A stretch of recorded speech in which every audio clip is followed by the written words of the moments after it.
Hello everybody, welcome back to the program. Today here talking with a dear friend of mine, Grace. Grace is a healer of a special sort who actually has been very instrumental in me coming to the place I am today and really getting back on my feet. And I'm going to introduce what she has to offer and introduce a kind of medicine that is a little bit different. Grace, this isn't coming from the traditional Western medicine mind space. This is a little bit different. It's heart medicine, and it involves laughter and being silly and all those good things. And I don't know, Grace, why don't you take it away? Tell us what you have to offer.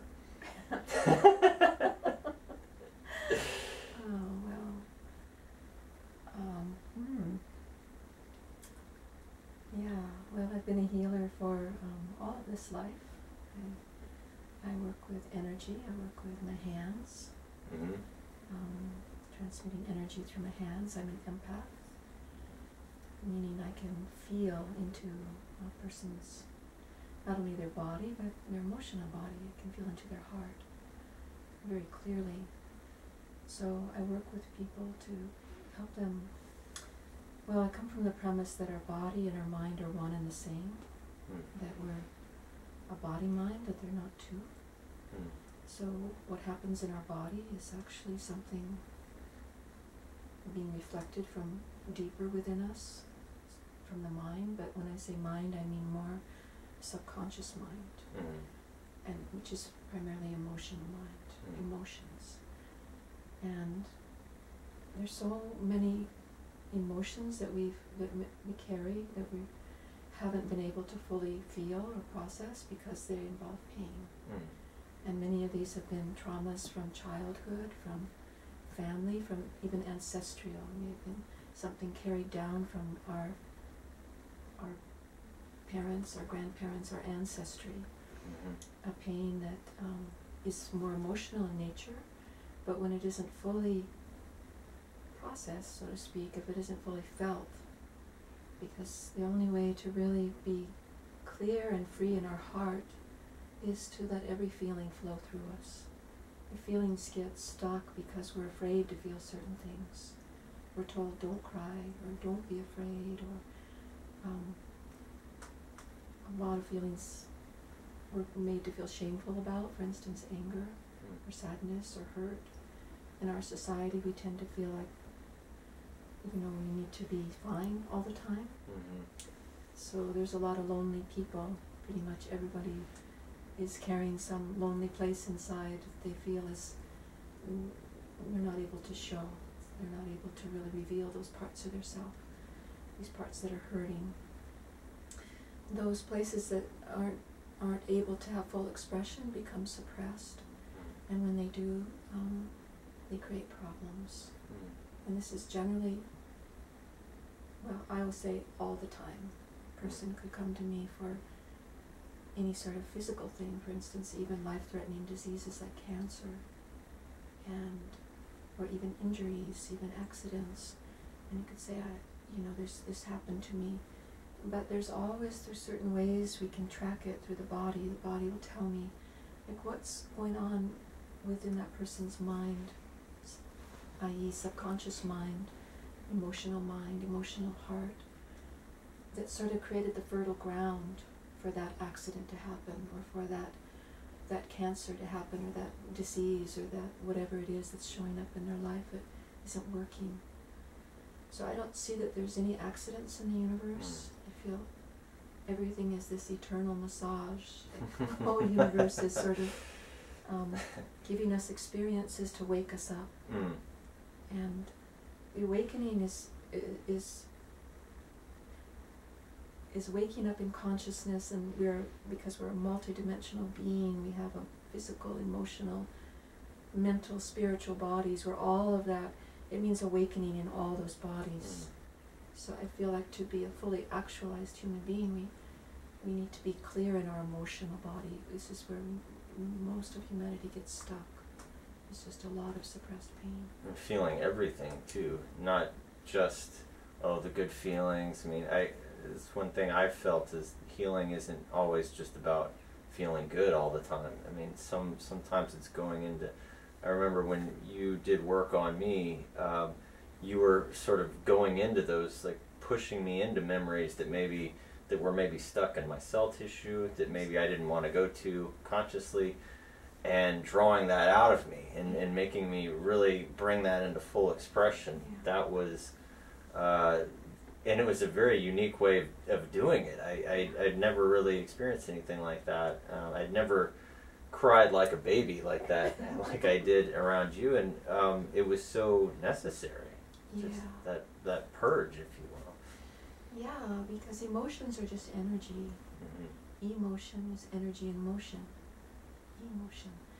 So if it's not in motion, as in being emoted, if we don't emote emotions, if they get held in because we don't know how to express our pain, we don't know how to express our fear. Maybe we've been taught as a child, don't you cry, or I'll give you something to cry about.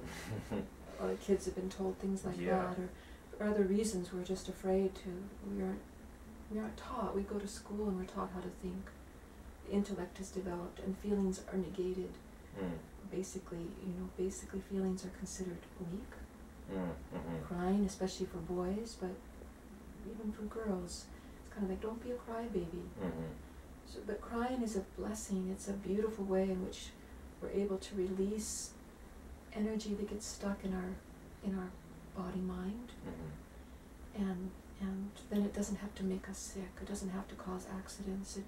It can move through us and emote as tears, or even laughter is a way that energy moves. Yeah. You know, but it needs to really laugh genuinely. Like, I laugh a lot now, but earlier in my life I think I cried mostly. Because that was the genuine feeling, was a lot of sadness and a lot of hurt.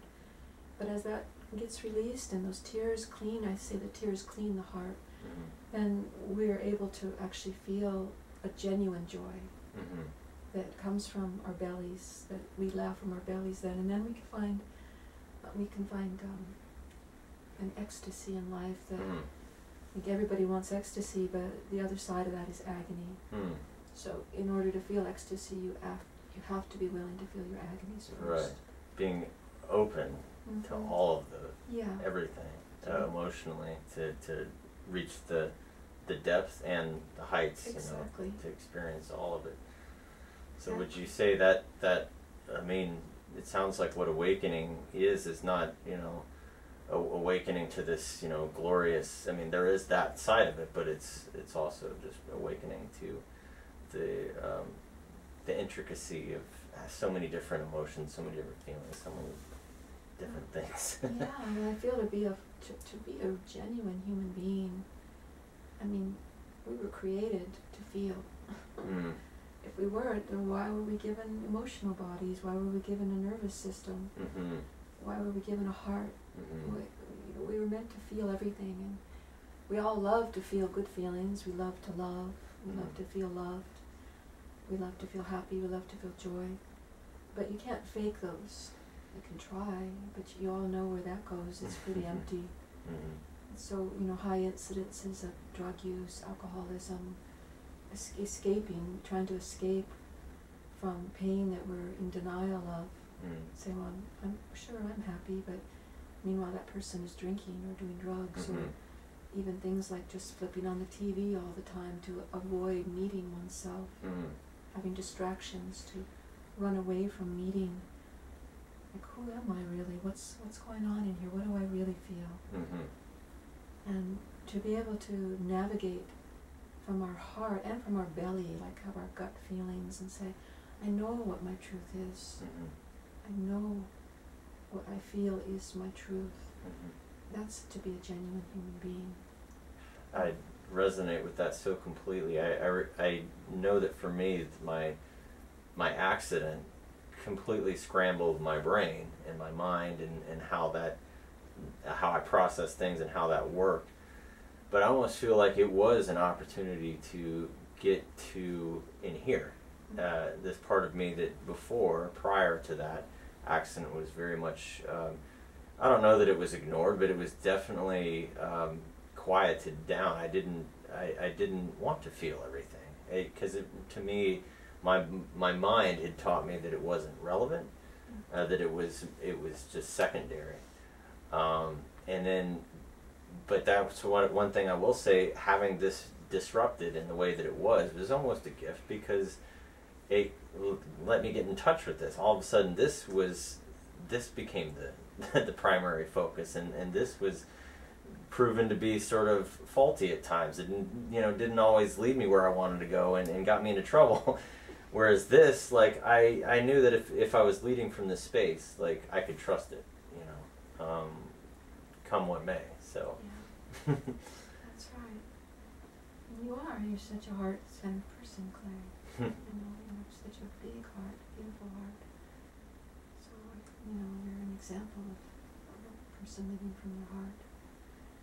And you've been, I've watched you just really working through an incredible challenge, to have an injury like you've had, and, I've known you now for a few years and watched you growing so much, and what I see is a development of your heart that's been really amazing.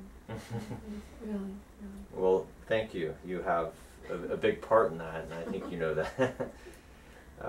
Again, when I first came to Grace, I was lost in a lot of ways, because I had been living from this space up here, and living from ego, and you sort of taught me to get in touch with this, and said there's more going on than just your head, your seventh chakra, if you want to call it, sixth chakra, or whatever. There's more going on than that. There's a whole part of you that exists right here that can also provide wisdom.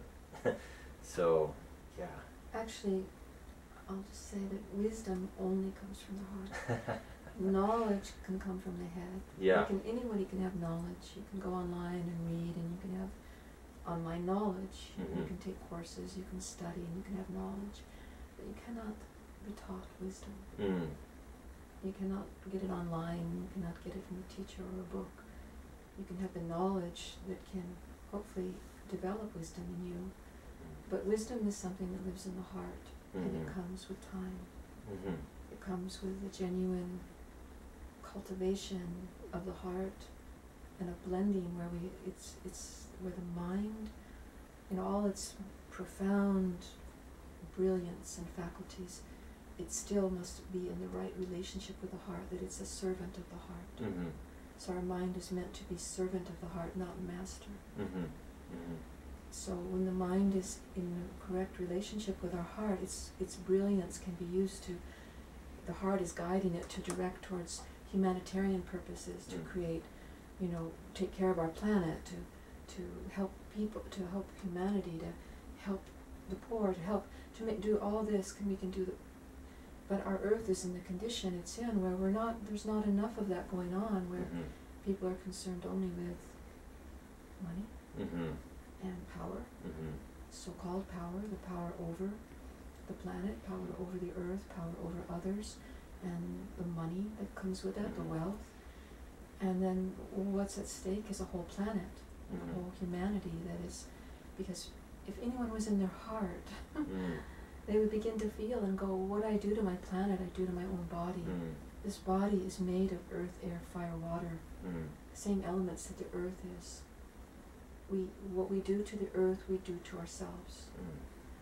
Or what we do to each other, we do to ourselves. We're not separate. And when you're in your heart, you know that. The heart feels oneness. The mind, when it's out of balance with the heart, it becomes a tyrant. And this is the state of much of the world. In the governments and politics, it becomes a tyrant where it's out of balance with the tempering qualities of the heart, the feeling qualities, and it gets completely imbalanced on the side of just, it can become quite vicious, and with lacking all compassion. And this is what allows wars to go on. Yeah. Wars against humanity, against each other, and wars against our planet.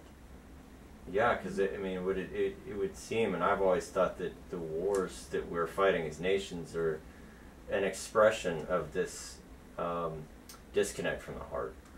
It's just an outer expression of all of us collectively disconnecting from this space. And again, you know, it's like, and what is this? What is our mind and this grab for power and money? What is it?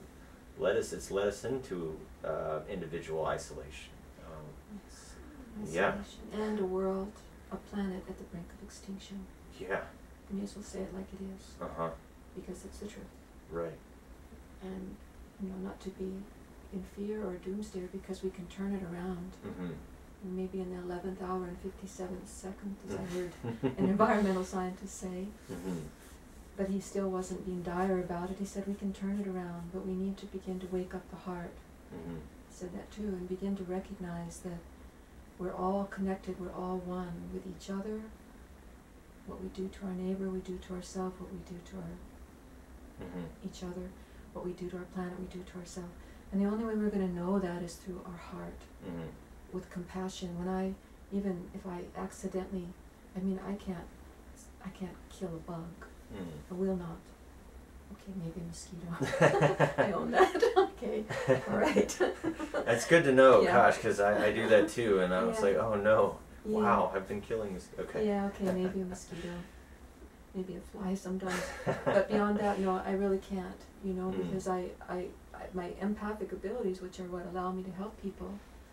I mean, when a person comes to me and they have pain, whatever their pain is, we all have pain, let's face it.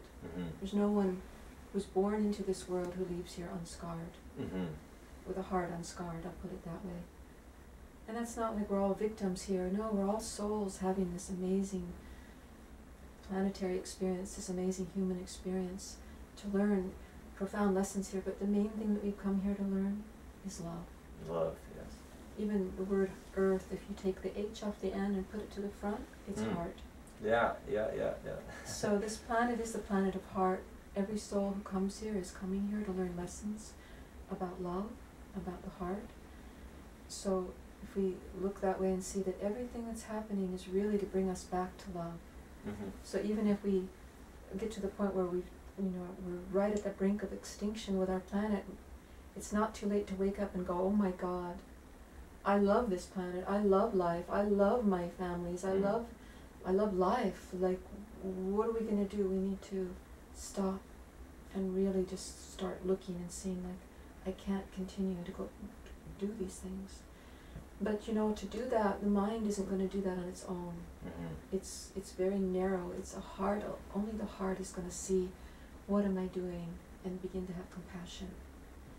So when we get disconnected from our heart, which happens automatically if we disconnect from feelings, which are actually in the belly. The heart is not the emotional center. Okay. It's pure love center. The heart is pure love. It's in the belly that the emotions get stuck, the third chakra. They get stored in here. They get stored. Do you think that people, you know, so often don't want to be more in touch with their heart and are disconnected because, I mean, if you do look around, you see the carnage and what we're dealing with. I mean, pollution, you name it. I mean, there's a lot going on here. Do you think it scares people to open, just the thought of, wow, if I open my heart to this, where does it stop? And then I'll get swamped. Yeah, absolutely. For sure. I know I've been working with people this whole life, and particularly the last 30 years, a lot working with people with these emotional issues. And, you know, people will say, well, I'm afraid that if I let myself feel the sadness, the tears won't stop. They're afraid they'll drown in it. And so it's like we've learned to suppress those emotions because it feels like a bottomless abyss of pain. So it's better, like, I won't even go there because I won't be able to function if I do. And I've heard many people have said that to me. Others don't even know they're suppressing pain. They don't know. It's just that suddenly they've developed cancer, or they've developed some other disease, or their life isn't working for whatever reason, or they've had an accident that's really caused them. It's a wake-up call. It's going, something's not working in your life, and so they're they're having to look and go, well, I don't even know where to begin to look here. Mm-hmm. So that's where my work is. I start to navigate into the subconscious through the body, because the body is the mind. The body's an externalization of the mind. So when I can feel, by feeling certain places, I can feel how the energy is flowing or not in the body, where it's blocked or not. And where there's a block, then we begin to do an inquiry. Mm-hmm. Say, okay, so what's going on here? And because I'm emotionally empathic, I feel as if they're my feelings. Mm-hmm. Like suddenly I'll just get, I can feel this person's so afraid. Mm-hmm. And I'll speak to them, then I'll just say, so tell me, are you afraid? Mm-hmm. And at first they might go, I don't know. That's often the response, I don't know, because it's so buried. And I say, well, let's explore this a little bit, Okay, and then I just do, through a process, we begin to explore it, and pretty soon, all of a sudden, they're going, oh my God, I guess I am afraid, Mm-hmm. and here come the tears. Mm-hmm. And all of a sudden, they're like, oh my God, I had no idea. Mm-hmm. Oh yes, I'm afraid of, and now they're naming it. And once you can name a fear, it loses its power, Mm-hmm. because it's no longer in the subconscious. Mm-hmm. It's no longer buried in the shadows. Yeah. Now you've shown the light on that buried emotion, that fear. And what happens when you shine a light on a shadow? Mm. Yeah. That's all we have to do, is just Mm-hmm. shine light, and that light is love. So very lovingly, I just say, well, let's have a look at it. Okay, so what are you afraid of? All right, let's talk about it. Let's bring it out in the open, into the sunlight. Mm-hmm. Let the sunlight shine on it, because in the sunlight of love, everything can be healed. Everything. And that short, sharp pain of bringing it to light is so brief and so healing compared to it being in the subconscious and just sitting there. Exactly. People don't understand that maybe that if they are carrying around something, it's sort of it torments them, whether they are conscious of it or not, and it stays with them, and they're, maybe their mood is at -5 all the time, and maybe it's not, maybe they're not crying, all the time, but they're sort of just, in this malaise. Well, depression is, I think I heard some statistic that it was 60 or 70% of populations on antidepressants. It's huge. Wow. It's huge. And this was some years ago, so it may be more now. Mm. And it's so matter of fact, and Mhm. it's like, well, of course, that's how I Mhm. function. And it's like, whoa. So what depression is all of these feelings that have not been felt because we don't know how to feel them. It's a reservoir. It's like putting a dam on a river. Mm-hmm. When the river's flowing, it'll keep itself clean. That's how nature provided for rivers to stay clean. They flow. Yeah. We put a dam on a river, and suddenly the water starts to back up against that dam. Mm-hmm. And all the debris and the mud and the sticks and the dirt and they all get stuck behind the dam, and now the water behind the dam becomes stagnant. Mm-hmm.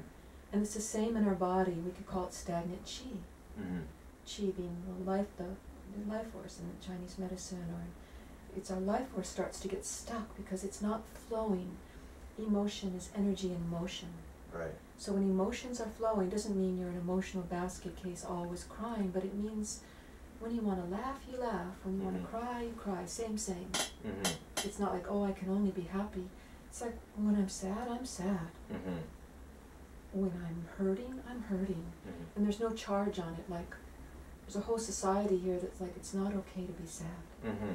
If you ask somebody, how are you feeling? And if that person said, well, actually, I'm really depressed, and God, I feel so sad, and the other person will go, whoa, sorry I asked, like, that's not socially acceptable. Right. And everyone wants to be accepted, so, people have been trained, if you say, how are you? They're automatically on automatic pilot, fine, Mm-hmm. how are you? Whereas inside, it's like, not fine at all.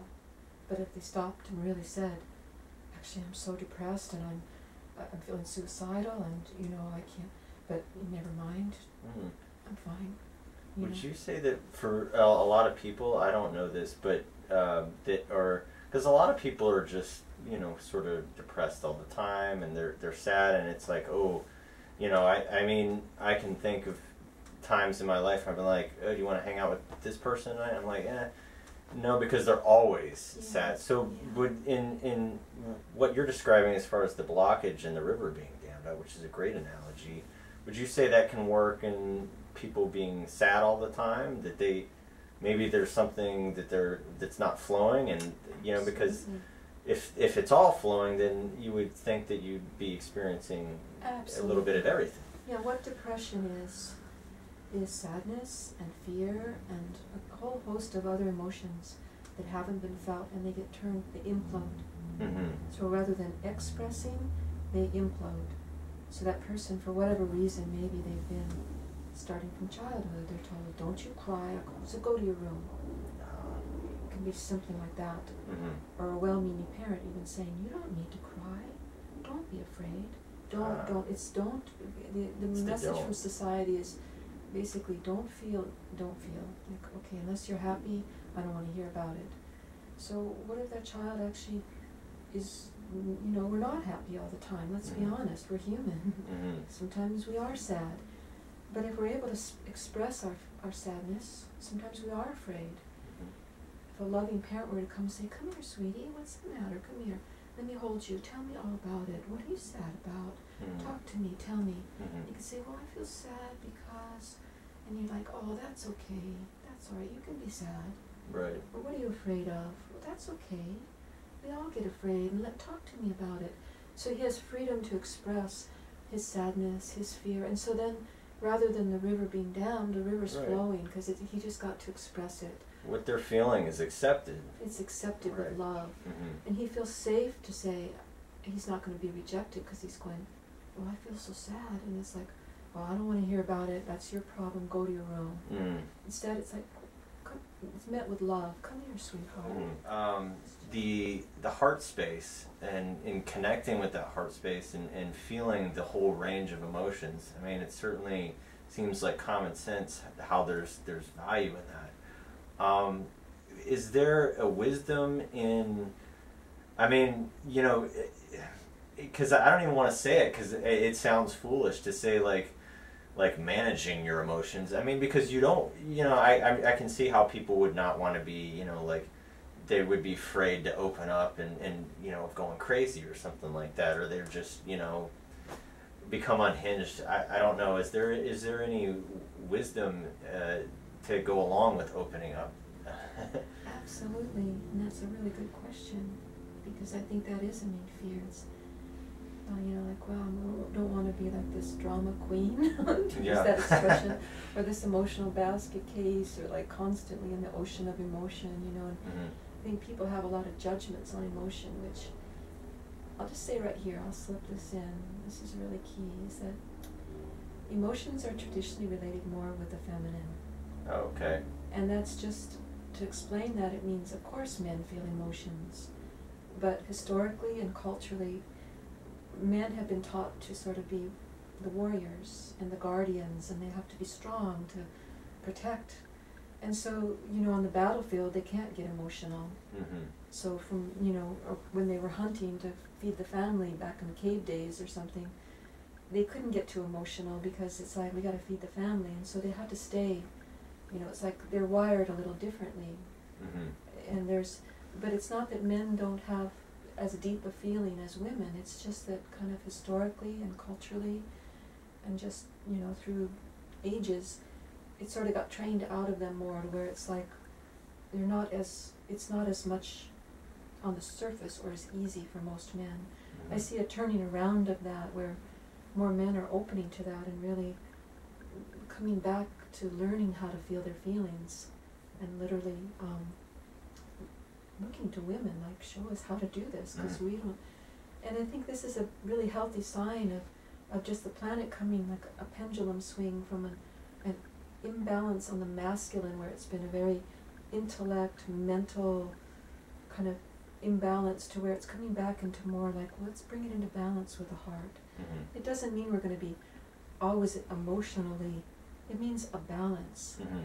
But for a time when the pendulum swings back, there may be like a lot of emotional catharsis. Mm. So that there will be a time, just like if you take the dam out of the river, Yeah. now when the first water that flows, it's going to be really dirty, Yeah. it's going to have a lot of pressure, it's going to be all this debris and mud and sticks that it has to clean itself. So when a person starts to open up at first, there's a floodgate of tears. Maybe they're screaming, maybe they're raging of all this stuff that's been stuck. It's all coming out like a crazy person, maybe, or just like a person crying a lot. They're not crazy. It's beautiful. It's beautiful. The river's flowing. The tears are washing the heart. And then there comes a point where the river gets clean. And then, you know, once the river's clean, it's in balance again. So then it's like, well, there aren't going to be an imbalance between the emotions and it's going to be, when something happens that causes you to feel sad, say when your favorite animal dies, your pet, of course, you know, you're going to be sad. I would think so. Sure. Or another loved one passes on or gets hurt, then, you know, that's an appropriate time to grieve and to cry. But there's people who aren't even able to grieve. They have loved ones and grief is suppressed. They don't even know how to grieve because it's so bottled up in there. So there's appropriate timing for being able to feel everything. And when it's in balance, it'll always be appropriate. That's so true. I'm resonating so much with, especially about grief. I mean, I know that when I lost my brother, and I was told by the first policeman on the scene, you know, you're going to need to be strong for your family. And he was the typical, you know, patriarchal male, you know, like archetype, if you will. And I was like, oh, well, I better take that on. And it took me a long time to unwind a lot of that pain and to have that pain express itself. And I see, like, in society, I mean, you know, it does seem like there is some more bursting forth of that emotion in people, in individuals, where it's like you said, you know, what's coming out first, it can, because, you know, it's like you break the dam and all of a sudden it's like, oh, all the slush and everything. So yeah, so you're saying that perhaps in the beginning it may be a little bit emotionally turbulent in people as they express this stuff. It's been, you know, bottled up for so long, and then through time we clean ourselves. I guess that's the wisdom, is patience and time. Yeah, and the wisdom comes of the heart that gets clean, and with a clean heart, really, then it's like there's an innate wisdom in all of us. I mean, your body was created with absolute brilliance, but who created your body? Now, we could get real spiritual here, and we could put a name on it and call it God, but we don't even have to do that. We could say there's a divine intelligence in the universe that is so wise. It knew exactly how to create this perfect body with this perfect heart that knows how to beat perfectly, and the organs that know how to do their job. Could you know how to beat your own heart? Does your mind know how to make your heart beat? No. Actually, well, during this whole interview, I keep having to remind myself to beat my own heart. No, thank God we don't, because what work that would be. And, you know, do we have to figure out how to make our gallbladder do what it does, or our digestion, you know, our blood flow? Like, there's this innate intelligence in nature, and it's same in everything on the planet has this innate wisdom that the Mother Earth, Mother Nature, she knows exactly how to keep her creation. She created us, so wouldn't she know how to keep us whole? She does. So she gave us tears and she gave us emotions, because those things are part of being. Even animals cry. They do. Animals will cry. You know, when they feel sad, there's stories of animals crying. And actually, I know a beautiful story, if I can. It's really a digression. I heard this story about a bull, I think it was in Spain, who was being led to slaughter. And the man had gone in to bring the bull out of the pasture, and they were bringing him out to be slaughtered. And before they, you know, they led him up, and the bull buckled down on his knees. And he put his head down, his nose down to the ground, and this is a true story, and tears began to come out of his eyes. And it was like he was down praying. And the men just sort of stood there, like, in shock, and then, you know, obviously it touched all their hearts. Like, they realized this gesture was like the bull was, he was crying for his life. And it touched these men, and they couldn't kill him. They led him back into the pasture. And that story is like, you know, there's many, many stories of animals sharing their emotions too, and they're not, you know, just dumb creatures who have no feelings. They express it differently. Mm-hmm. They feel. But humans you know, where we are as a species, we have a very much more developed emotional body that we can express our emotions not only through tears, we can laugh, we can sing, we can dance, we can rage, we can do whatever we need to do to express what we feel. And the greatest art pieces come from those expressions. Mm-hmm. Every great art, whether it's a painting or music, you know, came from someone who was deep feeling. Mm-hmm. And maybe they had depression, but they turned that around by expressing it into a masterpiece. Mm-hmm. So it was expressed. So we can turn around our pain and give it expression, and that's how we transmute darkness to light. Yeah. We say, I make it into beauty. Yes. Like it seems to me as I'm listening, as I'm watching, I'm getting a hit that using what comes through, that inspiration that combined with the emotion, or what's coming through, to actual give it expression in some form, that creativity. It seems like, I mean, I've always kind of felt that's such a big part of why we're here, if we want to get philosophical about it, like to create in this world, and to let go of the dam and let it flow, and, you know, create these things. And as you were talking about the animal, it seems like there was a disconnect, there was a blockage there with those men, you know, like understanding that it's like there was a mental block. They didn't understand this creature, this animal, this bull has feelings too. You know, and it was easy to make that cut, but, you know, when you're faced with the actual tears, it was like touching a place in them that cries and feels sad. It's like, and then they were disarmed by it. So how powerful that heart space is. Yes, and the heart space is what will save our planet, because Mm-hmm. if we can look at everything and go, those trees have feelings. I mean, I have walked into a forest right after it had been clear cut, Mm-hmm. and I sat in shock on one of the fallen logs, and I felt suddenly this wave of energy come through me. It literally came through my feet from the earth, came up through me, and I burst into tears, and I felt it was the spirits of the trees, which don't have emotional bodies, but they feel. Mm-hmm. And they were confused, they were lost, because it's like their trees were taken. Mm-hmm. It was like a battlefield of all these dead trees laying. Yeah. And I mean, I was shocked because I loved this forest, and it was like walking in a battlefield, all these slain trees. Mm-hmm. But I felt the spirits of the trees were like confused and like, what do we do with all this? What's happened? And so I found myself empathing the pain of the trees, because they don't have emotional bodies. Mm-hmm. They can't cry. Mm-hmm. Well, I think they can. I think they weep in the ways they do. But, you know, we have a unique ability as human beings to express depths of feelings. We create, like I say, masterpieces of art because we feel deeply. If we're all dumbed down on antidepressants and on stuffed feelings, Mm-hmm. we're not going to create masterpieces. We're going Mhm. to become cogs in a wheel of the machine. Sure. Keep the computer technology going, but Mm-hmm. where's the masterpiece of the soul being Yeah. expressed? Yeah. It's Because very dumbed down. And this concerns me greatly in the world today. So my work is so much about fanning the fires of the heart and the soul, which, by the way, are one and the same. Mm-hmm. Our soul resides in the heart. It's actually a point of light that Mhm. sits in the heart. So this is where our soul has its occupancy while we're in the body. And when we pay attention to our heart, we're paying attention to our soul.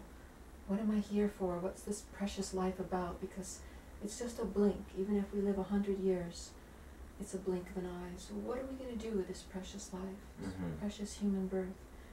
Well, if we're not here to love, what are we here for? What, to make money? You can't carry it with you when you leave this Yeah. planet. It only goes so far. I mean, you can buy all the pleasures, but what pleasure is there in a world where everybody's, you know, trying to just get money? You can't buy love, not real Uh-huh. love. And Can't love buy is the love. only thing we take with us when we leave here. Mm-hmm.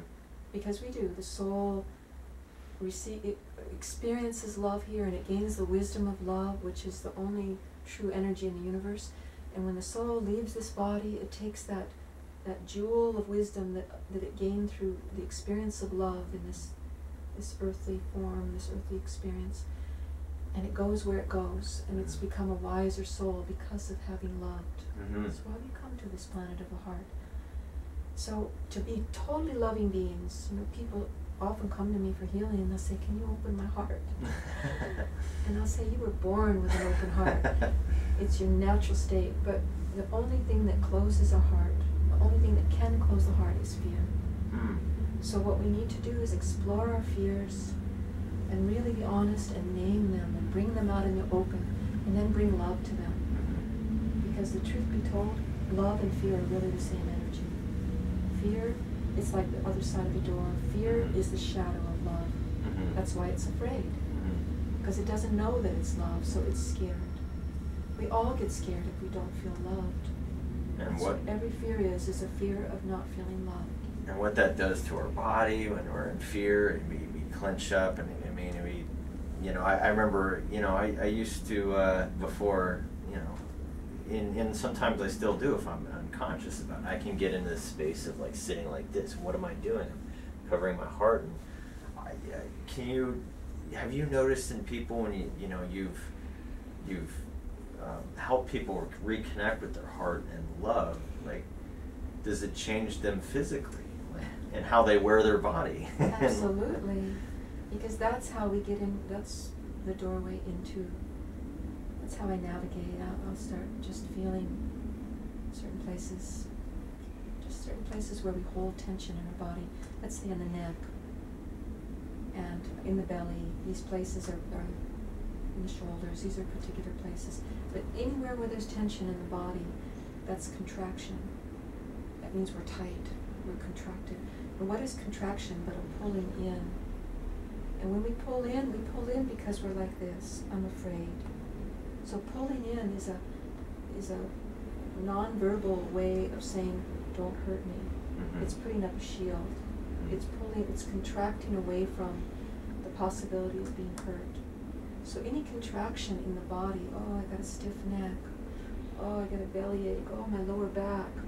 We think, well, it's just the neck or the lower back, but this is where my work, I've been able to just go in and feel like, the stiff neck is just not just a stiff neck. This tension is equal to, a tension in the body equals a tension in the mind.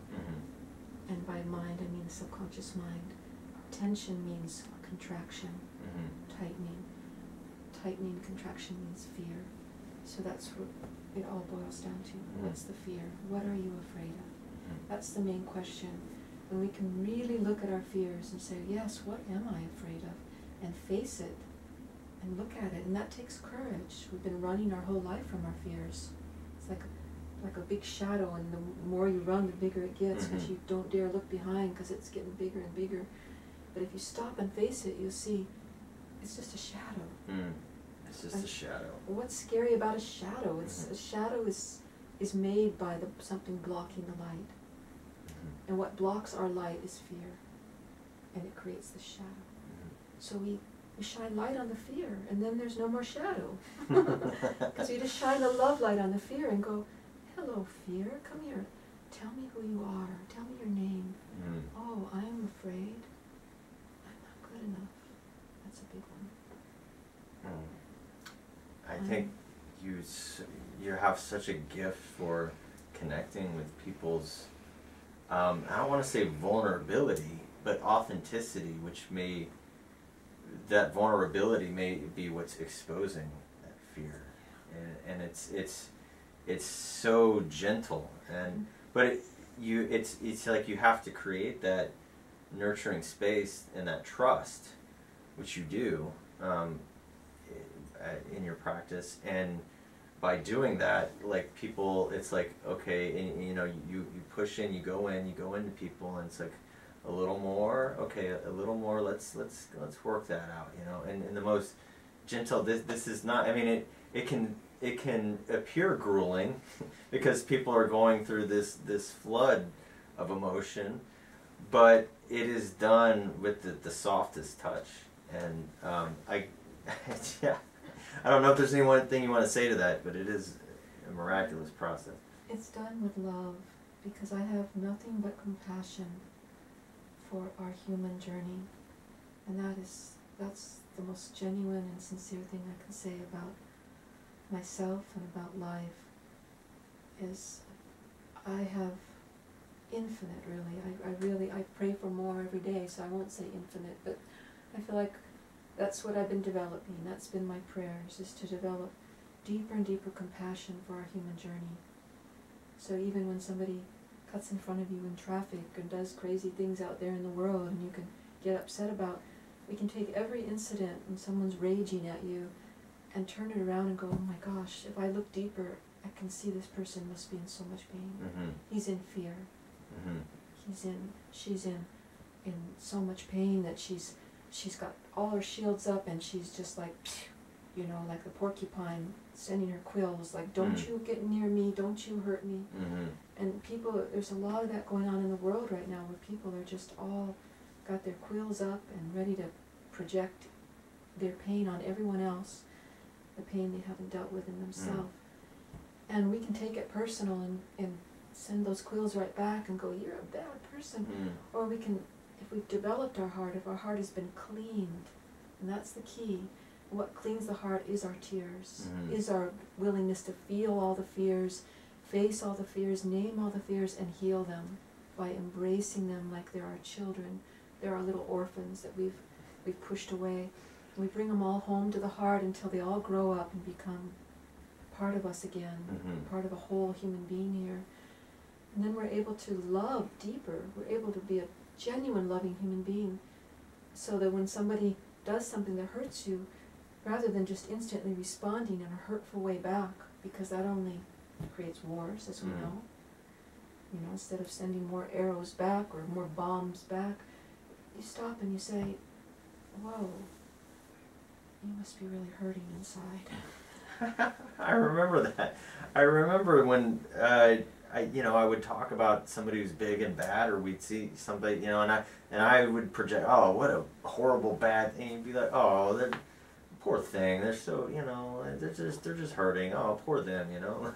And just, you would turn it around and help me to understand, instead of like coming from a place of, you know, screw you, just a place of compassion. Like, you know, what they're living can't be, they can't be happy with being that way. That's, you know, be glad that you're not in that space, you know. It was a very powerful shift in consciousness that you offered. Thank you. Well, that's because the heart knows oneness. And I have cultivated my heart to where I know that what I do to my neighbor, it sounds like scripture, because it's the Christ energy. It really is. What we do to our neighbor, we do to ourselves. Literally, if we would take that, you know, not just like something from Sunday school, but take that into our daily life, like, if I cause harm to another, I'm harming myself. And if we really literally practice that, and that's our practice, that's our edge, so we can get tested more and more to where people are, okay, the universe brings you people who are, whoa, now they're swearing at you, now they're like slandering you, now they're tearing you down, and it'd be easy to send it right back by you, and now you've got a war. But what if you were to stand there, like Gandhi, non-violence, or like Christ, dare I say, that we could actually own that each of us has that capacity. He said these things you should do. I'm not Christian, I don't mean to be preaching here, but just, it's an example, it's a map, like, these things I do, you can do, and greater. Meaning we're all given the map of to become a really whole and genuinely loving human being. Like, can we stand in the face of being slandered, betrayed, raged upon, you know, and still just have compassion and feel deeper into it. Sure, embrace if you suddenly feel your quills go up and like, wait a minute, so that's my edge, that's what I get to work on. Okay, I've got some anger in here, I've got some, oh, he touched some buttons in me that where I've got some pain, where I doubt my own self-worth, and he pushed those buttons, that's what will happen. So now I'm looking at me and going, oh gosh, yeah, I really deserve what he's doing, or, you know, so I have work to do on myself. But the more I work on healing my own pain and fear, then when all those things might be projected at me, I can stand there and feel more compassion and just go, I love you. I see that you're hurting. Mm-hmm. And that's a victory for my heart. Right. Because my heart has not left its true nature. Right. It's stayed in love no matter what. Yeah, you've stayed within that compassion. It's like I've always felt like coming from a place of ego, I mean, once I've engaged the heart and connected, coming from a place of ego, that's not a battle I'm going to win anymore. No, like you know, I'm not. If you're coming at me with arrows, I'm not coming back with a knife or a gun. I'm not going to win. I don't. That's not the war I want to fight. So, yeah, it's very powerful. And I remember you used to say, "Be like a screen door," and what comes at you, just don't let it stick. Don't give it a landing pad, and still you can remain compassionate as well. If it does stick, then that's your edge. That's where your work is. And so thank them. Like my teacher, you've just given me, I mean, you may not do it to your face, but in your quiet, and you've just had arrows slung at you, go into your quiet and like, look and see, is there truth in what has just been said to me? Let me look in here and see. If it got stuck, if it, then, okay, maybe there is something I need to look at. I've got some self-doubt here. I've got some self-judgment. I've got some pain that I haven't fully healed in myself. And that person just projected that arrow and went right into that spot. It's amazing how that'll happen. Like, why does that person know exactly where your wound is? And that wound will get poked, and then you're gonna, and then from your wounded place you want to lash back. But if you're able to, the path of consciousness to become a truly conscious, loving human being is to not send that arrow back, but just stop for a moment. You may be angry, but just take a deep breath and just say, okay, I got some things I gotta go feel right now. Excuse me, I'm gonna go be with these feelings. Doesn't mean you suppress the anger, but you go and you just kind of, whoa, okay, what he just said is really intense. He just said some mean things. I'm gonna sit with this and let me look and see if there's any truth in those words. And you run it through your truth filters, you run it through your heart, and then you start to notice like, oh yeah, where this triggers some old childhood pain, or where my dad used to say stuff like that. Oh yeah, it's triggering that pain of, that, that I'm something really not good enough about me, something flawed. And now somehow the brilliance of the universe had it coming through him to poke that wound for the very reason that I would have to look at it and go, whoa, there's an unhealed part. Otherwise, it would just go right through me like that screen door. If it gets stuck in here, I need to look at it and go, there's work to do. There's work to do, and so that's the work. So I'll go in there and say, yeah, okay, so maybe there's more parts of me I need to embrace and love. I need to go in and go, okay, well, I'm afraid of, let me see, and embrace it. So everything in the universe can become our teacher, and then we can only become more love until eventually it can be where we're able to just let, and I think at that point, we just won't attract any more. So, there's no question that there's a mind-body connection, and there's a heart-body connection. So, coming from this place of the heart, expressing our emotions fully, breaking the dam, if you will, and being congruent and letting our emotions flow creatively through us. What are some of the physical benefits? I mean, I would imagine, just digestion alone. I mean, if you're working that out all that stored energy, I mean, it kind of gives me the visual that maybe a lot of the reason that people gain a lot of weight in our society is that they're holding on to emotion. Almost always obesity. I mean, certainly there's a lot of diet-related obesity for sure. But even why we make diet choices, certain foods we eat, there's comfort foods, emotional body foods, which I'm all for. It's like, sure, do what you need to do to comfort your emotional body. But it becomes a problem when that person becomes really obese and they've just been eating for emotional reasons, and now they've got all this weight that's continuing to try to buffer feelings, to try to keep out the hurt. So it's like an unwinding process of going back to where we can get to that original innocent child in there who was created so perfectly to be this healthy. We were meant to be healthy. The Creator created us to have everything functioning perfectly. And I believe when when our emotions are flowing well, when we're living in harmony with nature, when we're choosing to eat from nature in a way that's harmonious, when there's a whole art and science to everything in balance, the way nature intended us, then health is just a natural outcome. Mm-hmm. Like, I get healthier the older I get. Mm-hmm. It's the opposite of what you think. You know, people say, oh, you know, it's normal when you get older to have aches. I'm like, not. I'm healthier than when I was 20 or, you know, a kid. I get healthier and healthier because my heart is more clear, my emotional body's more clear, everything's flowing.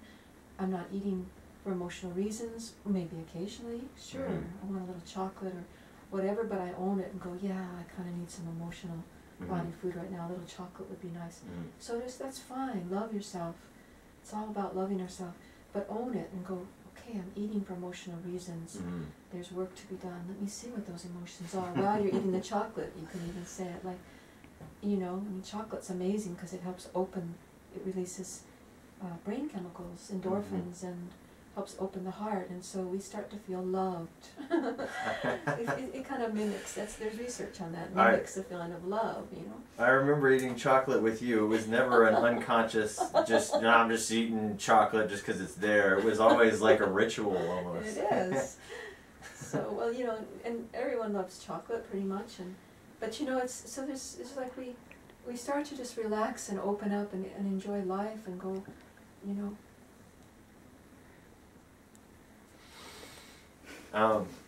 Yeah, so